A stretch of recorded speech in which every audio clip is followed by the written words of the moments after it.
महाभारत में एक वर्णन आता है कि मदालसा नाम की एक स्त्री थी, बड़ी ही धर्मात्मा, भगवत प्रेमी, हमेशा भगवत भजन करती रहती। उसके जितने भी पुत्र होते उन बच्चों का लालन पालन करती, और उन बच्चों को जैसे ही थोड़ा बड़े होते तो उन बच्चों के कान में बोलती और उन्हें सिखाती, बेटा तुम शुद्ध हो, तुम नित्य हो, तुम शाश्वत हो, तुम मुक्त हो। ऐसा उपदेश करती कि उसके बेटे जब 8-10 वर्ष के होते तो घर छोड़ करके वन में चले जाते और तपस्या करने लगते। एक दिन राजा ने अपनी पत्नी मदालसा से कहा, देवी ये बताओ, तुम अगर इसी प्रकार उपदेश करती रहोगी, मेरे समस्त पुत्र अगर सन्यास को धारण कर लेंगे तो मेरे उपरांत मेरे राजपाट को कौन चलाएगा? कम से कम देवी एक पुत्र को तो मेरे छोड़ दो। मदालसा ने कहा, ठीक है, अगर आप कहते हैं तो मैं उसको उपदेश नहीं करूंगी, परंतु एक भोजपत्र में कुछ लिख करके ताबीज में भरकर उसके गले में पहना दूंगी। बोली, देवी ये कर सकती हो। मदालसा ने अपने पुत्र के गले में उस ताबीज को पहना दिया, और कुछ समय व्यतीत होने के बाद जब पति पत्नी दोनों वन में जाने लगे तो उनका पुत्र माता के चरण पकड़ रोने लगा।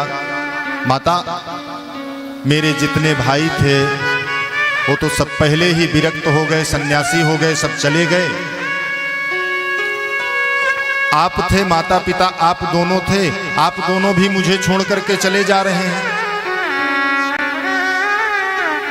बताइए मैं अकेले कैसे रहूंगा? मुझे कौन शिक्षा देगा? मदालसा ने कहा, पुत्र, जब तुम्हारा मन कभी भी व्यतीत हो तो तुम्हारे गले में जो ये ताबीज मैंने बांध रखी है, इस ताबीज को खोल करके और इसको पढ़ लेना।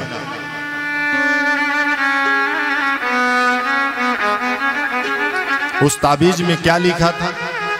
एक श्लोक लिखा था, एक मंत्र लिखा था कि संग शर्वात्मना त्याज्यः सचेत त्यक्तुं न शक्यते ससद्भिः सह कर्तव्यः शतां संगो हि भेषजं कामः शर्वात्मना हेयो हातुं चेच्छक्यते न सः मुमुक्षां प्रति तत्कार्यं सेवं तस्यापि भेषजम्। उसमें लिखा था, संग शर्मात्मना त्याज्यः सचेत त्यक्तुं न शक्यते। बेटा, संग को हमेशा त्यागने का प्रयास करो, बुरे व्यक्ति की संगत से दूर रहो। अगर संगत करना है तो संत और विद्वानों की करो, क्योंकि संत संग ही ऐसा संग है जो इस भवसागर से हमें पार लगा देगा। और जितनों ने, जिस किसी ने संतों का संग किया, जिन्होंने संतों की शरणागति ग्रहण की, उनके जीवन बन गए।